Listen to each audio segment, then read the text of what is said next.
Welcome to the TEK2day podcast, powered by CEO Rater. It's your host, John Mayetta. I wanted to touch on the ESG article that I mentioned on the previous podcast, which you could find now at TEK2day. And ESG, which I seem to remember gaining traction around 2011, 2012. It sort of gains steam each year. You have a bunch of vendors pushing this. You have, I guess BlackRock is probably the biggest proponent that I could think of ESG investing. And it's a marketing crock of shit as far as I'm concerned. As we said in the article, there is value in the G element of ESG, the corporate governance element. It matters who the CEO is, as I've said 1,000 times, who the management team is, who the board of directors is, for a particular company that you're doing work on, right, when you're in your due diligence process. The E and the S elements, I don't think there's value in. I don't see how environmental, quote unquote, and how social, quote unquote, how those two elements are directly correlated in a meaningful way. I don't believe that either element has a significant correlation to investment performance, to alpha generation. I've yet to see that study. And I could create such a study. I could create some sort of a positioning paper that would attribute investment performance to the E or the S or to both in ESG investing.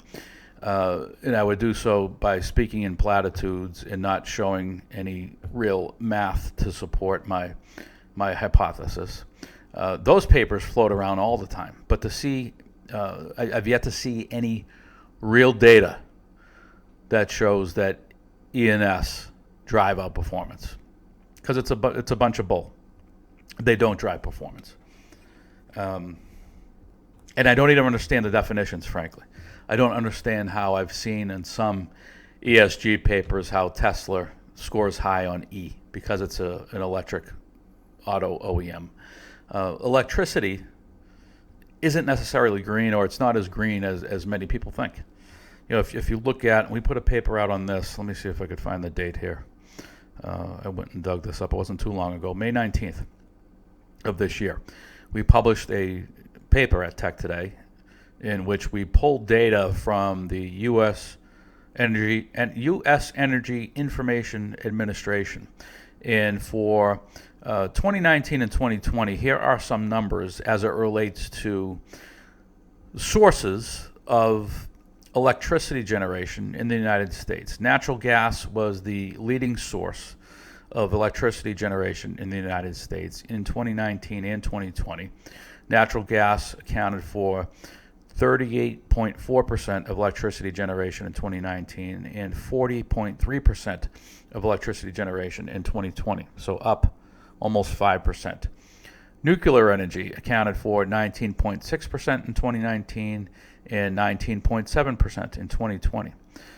So flat for nuclear energy.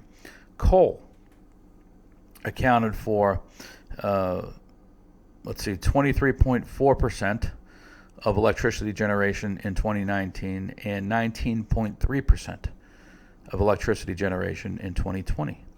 Wind accounted for 7.1% of electricity generation in 2019 and 8.4% in 2020, so up 18%.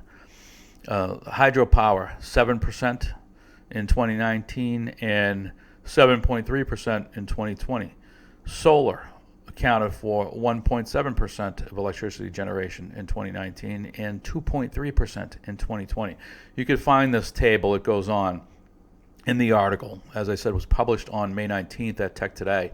And you can see that the Biden administration's push around green energy sources, I think, is going to be a challenging one. So they're going to throw tens of billions, if not hundreds of billions, if not a trillion or so over time at green energy. Okay, so nuclear is ready for prime time, but is the American public ready for a conversation around nuclear energy?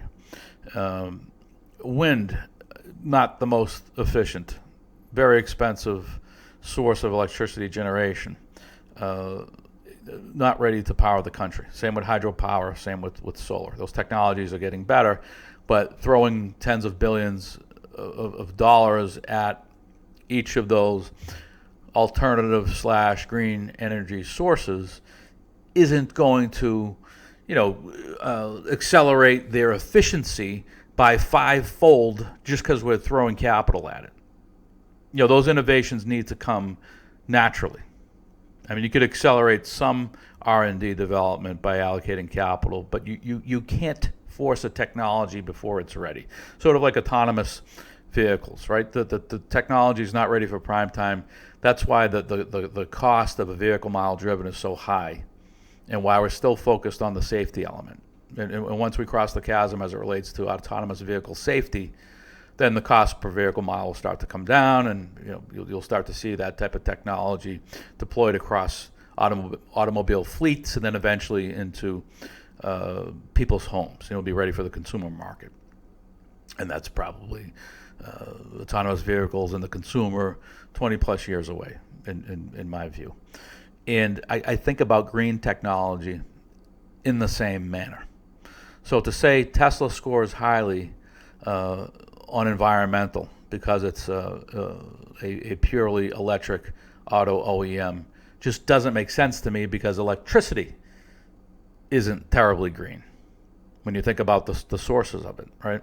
So I think it's the ESG is it's a solution in search of a problem. I can understand why index funds and other asset managers would put it if you think it can help you gather assets. And asset management these days, more than anything, it's an asset gathering games. I feel that investment managers, more brain power goes into acquiring AUM, assets under management, than does it go into the investment decision-making process. I'd like to see more active management. Now I'd like to see active managers shrink their portfolios in terms of the number of companies they own, and run more concentrated portfolios with high-quality names. I think that's the way to go.